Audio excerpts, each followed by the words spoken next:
ಒಂದು ದಿನ ಅಂದ್ರೆ 11 ಅಕ್ಟೋಬರ್ 2012 ಸಂಜೆ 5 ಗಂಟೆ ಹಾಗೆ ಈ ಸಂತೋಷ್ ರಾವ್ ತನ್ನ ಪಾಡಿಗೆ ತಾನು ಆ ಬೆಟ್ಟದ ಮೇಲೆ ಕೂತ್ಕೊಂಡು ಸೀನರೀಸ್ ನ ಎಂಜಾಯ್ ಮಾಡ್ತಾ ಇರಬೇಕಾದ್ರೆ ಯಾರೋ ಅದೇ ಊರಿನ 5 ಜನ ಕಿಡಿಗೇಡಿಗಳು ಬಂದು ಇವನ್ ಹತ್ರ ಜಗಳ ತೆಗಿತಾರ.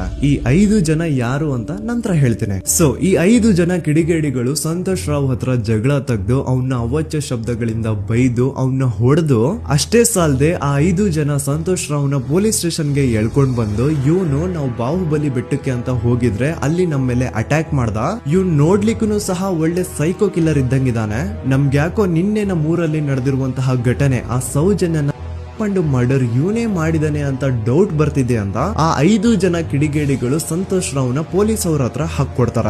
ಅಂಡ್ ಪೊಲೀಸ್ ಅವ್ರು ಕೂಡ ಎಂತವ್ರು ನೋಡಿ ಯಾರೋ 5 ಜನ ಕಿಡಿಗೇಡಿಗಳು ಬಂದು ಇವನೇ ಕೊಲೆ ಮಾಡಿದಾನೆ ಅಂತ ಹೇಳಿದ ತಕ್ಷಣ ಹಿಂದೆ ಮುಂದೆ ಕ್ರಾಸ್ ಚೆಕ್ ಮಾಡದೆ ಸಂತೋಷ್ ರಾವ್ನ ಅರೆಸ್ಟ್ ಮಾಡಿ ಸೌಜನ್ಯ ಕೇಸ್ ನ ಆರೋಪಿ ಸಿಕ್ಕಿದಾನೆ ಅಂತ ಎಲ್ಲಾ ಕಡೆ ಘೋಷಣೆ ಮಾಡ್ಬಿಡ್ತಾರ.